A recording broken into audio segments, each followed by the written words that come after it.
Hello dear friends, good morning. आज हम हमारा नया सब्जेक्ट जो कि है इंग्लिश, वो आज से हम स्टार्ट करेंगे।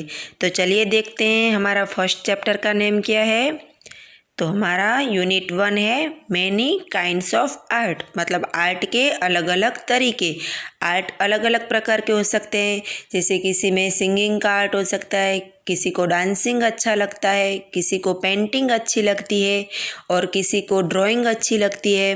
तो यहाँ पे आप देखेंगे कि ये जो हमारा पूरा यूनिट है मैनी काइंड्स ऑफ आर्ट, वो अलग अलग तरह की पेंटर और उनकी अलग अलग टाइप की पेंटिंग के बारे में हमें इंट्रो देते हैं। तो चलिए हम स्टार्ट करते हैं हमारी activity number 1। This unit is about art. ये जो पूरा यूनिट है, पूरा चैप्टर है, वो आर्ट के ऊपर डिपेंडेड है। आर्ट के ऊपर ही ये पूरा यूनिट लिखा गया है। This picture is a famous art print bye courier and eaves, first printed in 1872।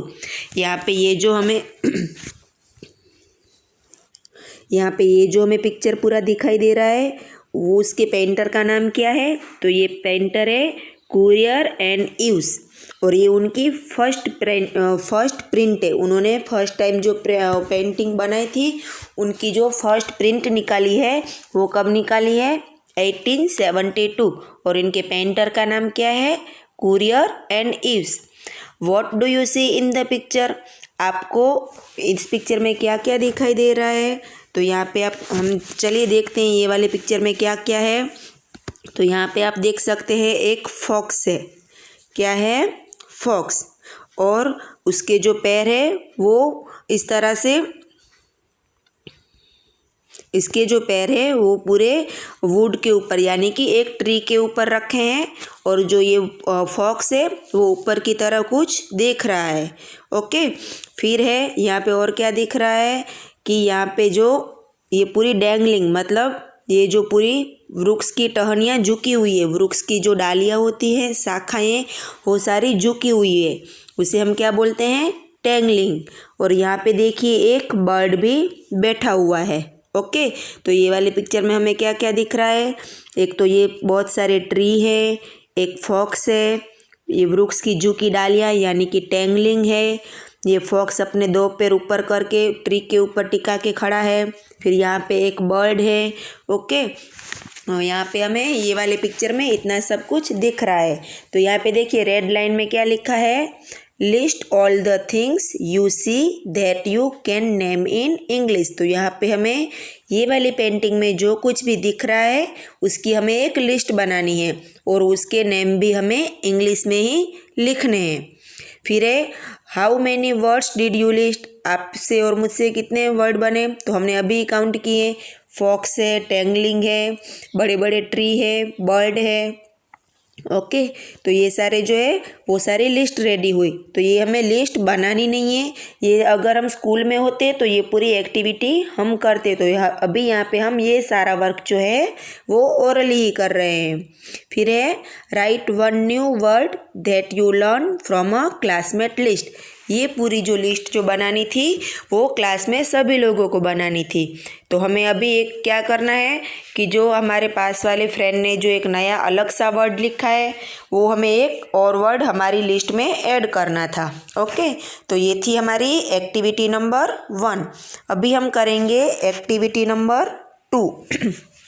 तो यहाँ पे देखिए क्या है, अभी यहाँ पे एक दूसरे पेंटर का है। फर्स्ट वाला जो था वो था कुरियर एंड ईव्स। ओके, अब अभी ये जो दूसरी पेंटिंग है उसमें कौन है?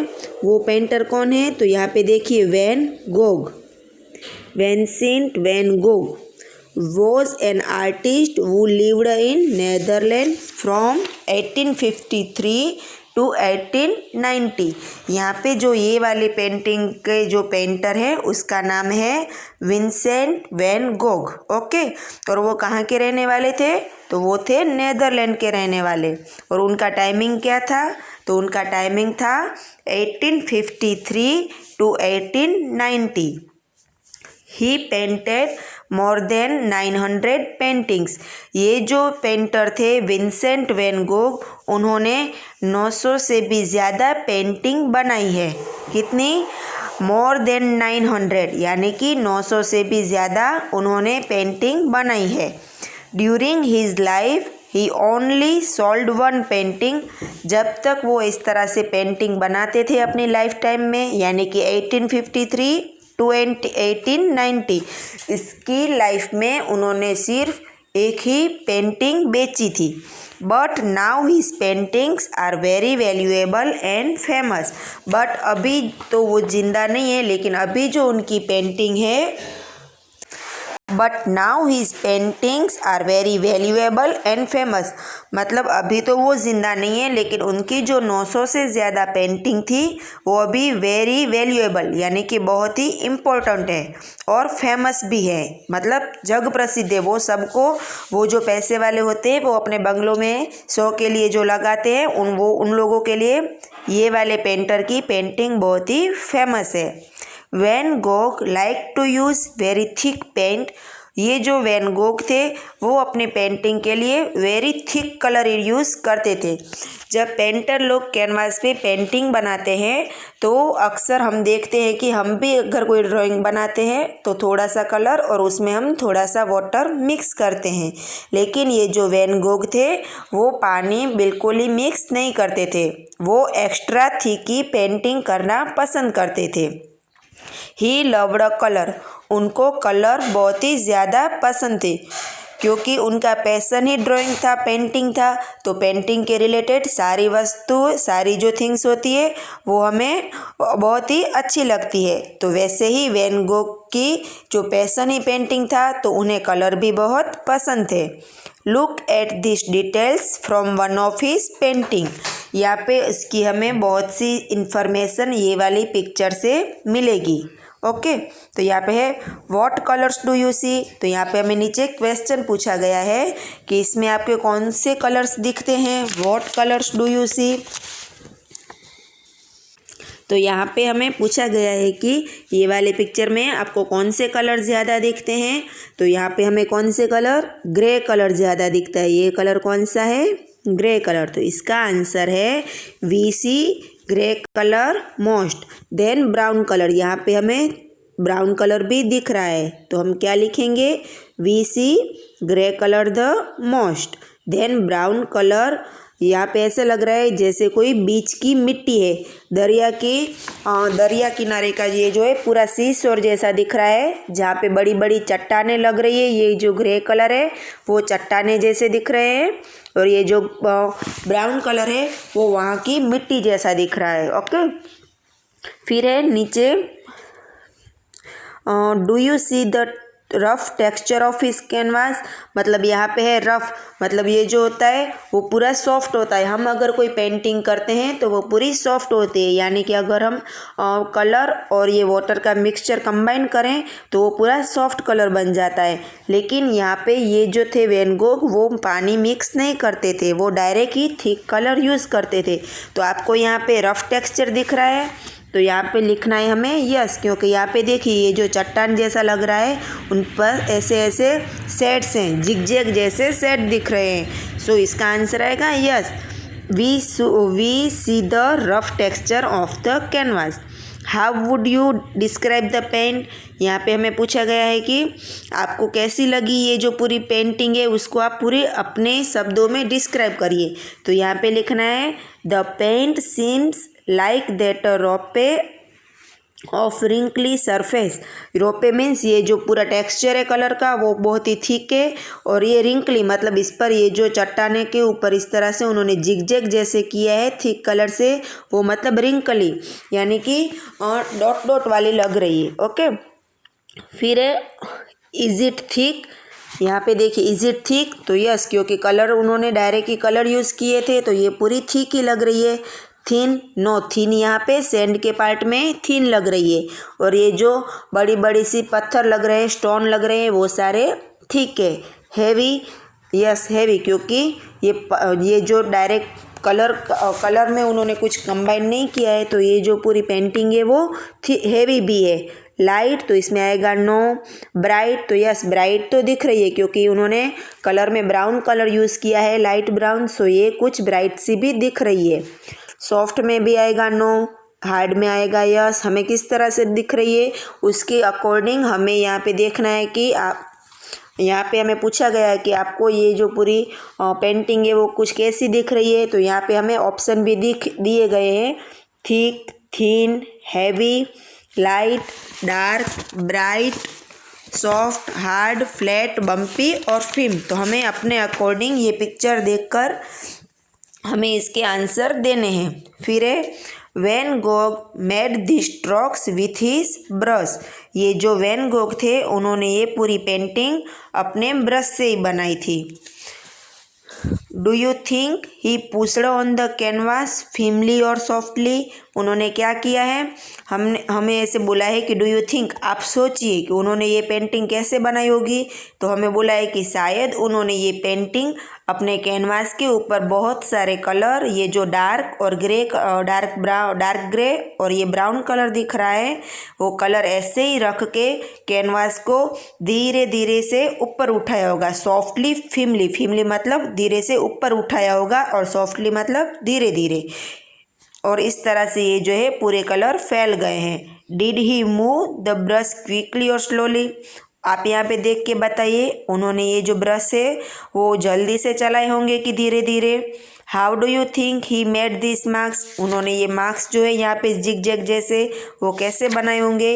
ये सारी थिंग्स जो है वो हमें यहाँ पे थिंक करने के लिए, यानी हमें अपने हिसाब से सोचने के लिए रखी गई हैं। और यहाँ पे पीछे देखिए पेज नंबर 2 पे एक्टिविटी नंबर 3 है। यहाँ पे है below you can see 3 of Van Gogh's painting. यहाँ पे हमें 3 पेंटिंग दी गई है, 1, 2 एंड 3। ओके, ये सारी पेंटिंग जो है ये वैन गोग ने बनाई है। One picture is a self portrait. ये जो पिक्चर है उन्होंने खुद ही बनाया है और खुद का ही बनाया है। सेल्फ पोर्ट्रेट मतलब उन्होंने खुद का पिक्चर खुद ही पेंट किया है। That means it is a painting that when Gog painted himself. मतलब कि उन्होंने खुद को ध्यान में रखकर आईने में देख देख कर उन्होंने खुद का पिक्चर खुद ही पेंट किया है।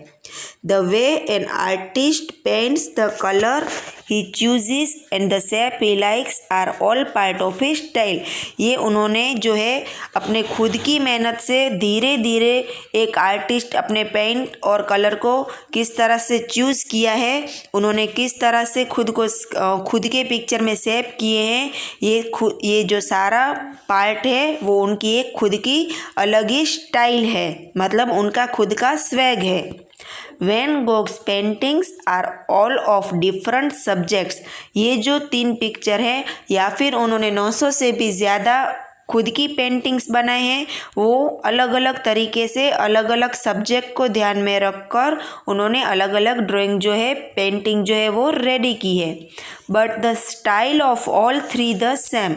मतलब उनकी स्टाइल जो है वो सेम है। उनकी कौन सी स्टाइल थी, मीनिंग दैट मतलब उनकी कौन सी स्टाइल थी, तो उन्होंने थिक कलर ही यूज़ किए हैं।